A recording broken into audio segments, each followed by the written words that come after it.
Hello, this is the RPG Crawler, and welcome to another Indie Game Friday. This week we're going to take a look at a tactical RPG borrowing heavily from an existing board game. Super Dungeon Tactics was developed and published by Underbite Games, and was released on Steam on December 14th, 2016. It is currently available for $19.99 US. While based on Ninja Division's Super Dungeon Explorer board game, Super Dungeon Tactics has a number of its own systems and its own feel. The game starts with the tale of the world of Crystallia, where the Dark Console, native to that world's dark reflection, has been sending monsters through portals out into the world at large. You are thrown into the thick of things with a pair of wandering adventurers who come across a hidden village, and from there you begin to assemble heroes into a guild, which can then undertake quests and jobs that take them out into the world. Gameplay consists of 3 major phases. The majority of the game takes place on the battle screen, with each adventure or quest made up of a series of encounters with varying goals.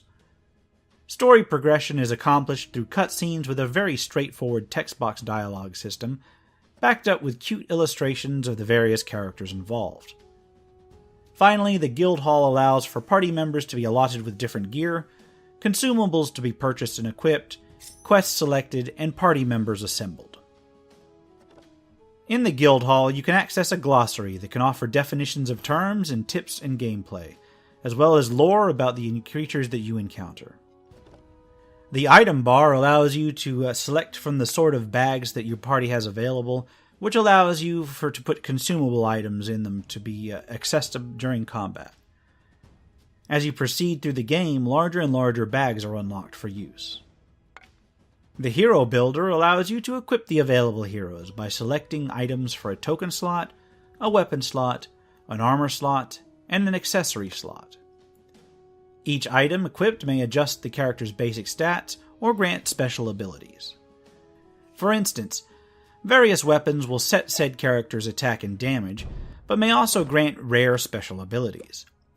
Finally, the quest selection screen allows for the selection of what quests you intend to go on next, with the quests divided into training, where you can earn consumables, bounty quests, which may allow for the acquisition of loot, and story quests that advance the overall story. Once a quest has been selected, you may then select party members from your roster to fill out your slots. The meat of the game takes place during combat. Generally, these are set-piece maps, generally arranged in a series of encounters. During each encounter, enemies may appear in several waves, which may be triggered sequentially, when a character moves into a particular square, or when a certain action is taken. Occasionally, things known as spawners appear, which simply build up energy and summon more monsters from time to time until they're destroyed. Monster types come in a variety of levels. Inconsequentials are mostly just filler that can be easily dealt with. Minions can lead groups of inconsequentials, elites generally lead their entire squad, and mini-bosses and bosses are, as one would expect, major encounters. Each character, hero, or enemy has a card that explains their statistics and abilities. Statistics include health, which is your basic hit points, armor, which absorbs damage and refreshes each turn, and movement, which shows just how far the character may move. Beneath this are different abilities, including the basic attack granted by the character's weapon, as well as any special abilities. Special attacks and abilities may have a symbol beside them, in which case the ability may only be activated when that symbol comes up on an initiative die and is assigned to the character in question. Abilities marked by a skull are generally automatically activated when a skull comes up on an initiative die and is assigned to the character in question. Combat begins with the ability to assign heroes starting positions within a set area, then goes directly into combat rounds. Each round, initiative is determined and dice are rolled, with each character contributing 1 silver die according to their gear, while elite enemies and similar creatures may contribute 1 black die. These dice may have any number of sides. I've seen D2s, D6s, D8s, etc., presumably made up by the characters contributing gear and abilities. Once the dice are rolled, the heroes and the enemies take turns assigning their dice to their characters, so it's entirely possible that you may want to assign one of the dice to your characters, only to find that the enemies have already selected it.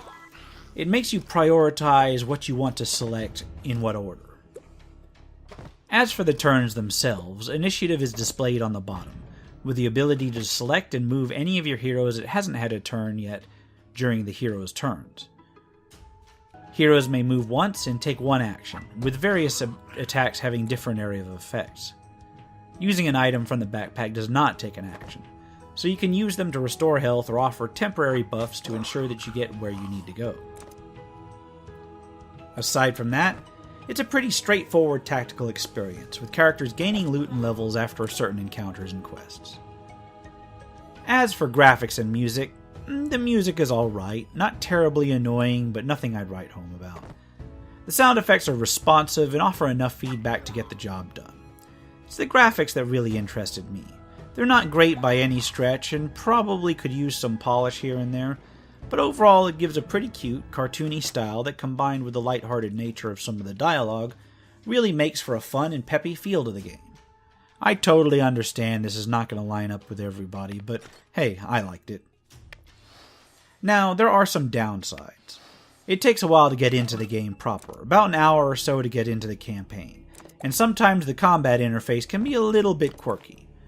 I know I've made a few mistaken moves which were solely based on accidentally dropping a character onto the board before I moused over the right place. Some of the writing could be proofread a bit more than it was, and in general a little bit more polish could be done on the interface overall. However, I personally enjoyed the game. It's certainly, in my opinion at least, fun enough to justify the $19.99 price tag, with one caveat. I haven't played it all the way through, so I'm not sure just how much gameplay there is. If it's at a reasonable length, then by all means I feel like I can recommend this, at least to those who are looking for a nice, tactical RPG with a somewhat simplified rules system. And at that, I'm going to wrap it up here. This has been the RPG Crawler with Indie Game Friday, Super Dungeon Tactics. If you like what you've seen, remember to leave a like, comment if you've got feedback, and subscribe for more RPG content. If you'd like to help support the channel, please check out my Patreon at patreon.com/rpgcrawler, or at the links at the end of the video or in the description below. Until next time, take care and goodbye.